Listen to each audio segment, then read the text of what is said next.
বাইদেউসকলে মোক প্ৰায়ে সুধি থাকে 10,000 টকাৰ যিখন আঁচনি আছিল সেই আঁচনিখন আমি কেতিয়াকৈ আৰম্ভ কৰিম। এডিআৰই পৰীক্ষাৰ ফলাফলসমূহো আমি মাৰ্চ মাহৰ প্ৰথম সপ্তাহত ঘোষণা কৰিম। অসম পুলিচৰ ৰিটেন কেতিয়া হ'ব, গ্ৰেজুৱেট টিচাৰ আৰু পোষ্ট গ্ৰেজুৱেট টিচাৰৰ যি পৰীক্ষা হৈ গ'ল সেই পৰীক্ষাৰ আমি OMR চিট পাম নে নাই। বাইদেউসকলে মোক প্ৰায়ে সুধি থাকে যে 10,000 টকাৰ যিখন আঁচনি আছিল সেই আঁচনিখন আমি কেতিয়াকৈ আৰম্ভ কৰিম। ইতিমধ্যে সেই আঁচনিখনৰো প্ৰথম হিতাধিকাৰীৰ প্ৰথম তালিকাখন জিলা পৰ্যায়ত এই আঁচনিখনৰ হিতাধিকাৰীসকলক চূড়ান্তভাৱে নিৰ্বাচনৰ প্ৰক্ৰিয়া আমি ফেব্ৰুৱাৰী মাহত আৰম্ভ কৰিম।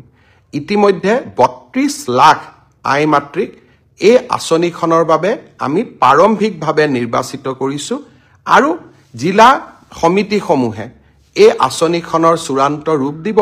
কম বেছি পৰিমাণে মই আশা কৰোঁ যে প্ৰায় 28ৰ পৰা 29 লাখ মাতৃক আমি এই আঁচনিখনৰ সুবিধা দিব পাৰিম।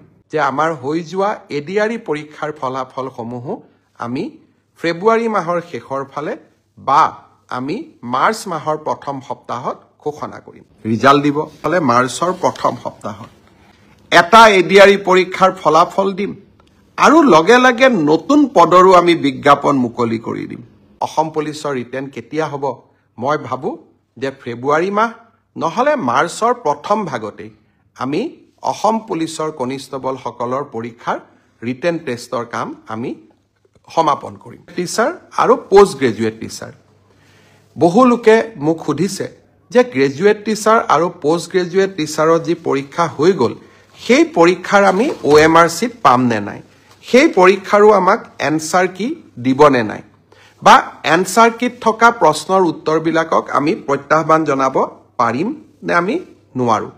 মই অত্যন্ত বিনম্ৰতাৰে সৈতে ক'ম যে চৰকাৰী নিয়োগ পৰীক্ষাত স্বচ্ছতা অনাৰ বাবে আমি প্ৰতিশ্ৰুতিবদ্ধ।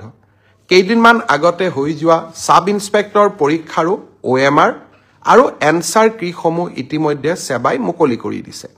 হাইস্কুলৰ যি গ্ৰেজুৱেট আৰু উচ্চতৰ মাধ্যমিক বিদ্যালয়ৰ যি পোষ্ট গ্ৰেজুৱেট টিচাৰ 7,000 পদৰ বাবে যি পৰীক্ষা হৈ গ'ল সেই পৰীক্ষাৰো এনচাৰ কি আৰু পদৰ সংখ্যাটো অলপ মোৰ ইফাল সিফাল হ'ব পাৰে, কিন্তু পৰীক্ষাটোৰ আনচাৰ কি আৰু OMR চিটসমূহ পৰীক্ষাৰ্থীসকলে যাতে পায় তাৰ ব্যৱস্থা অহা এসপ্তাহৰ ভিতৰতে সেৱাই কৰি দিব আৰু স্বচ্ছতাৰ ক্ষেত্ৰত আমি ক'তো কম্প্ৰমাইজ নকৰাকৈ আমি আগবাঢ়ি যাম।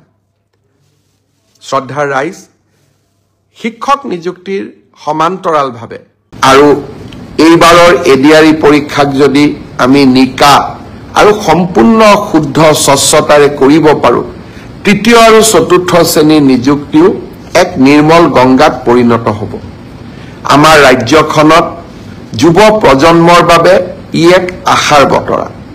অসমৰ ইতিহাসৰ বাবে ই এক যুগজয়ী সন্ধিক্ষণ, এক কালজয়ী ক্ষণ।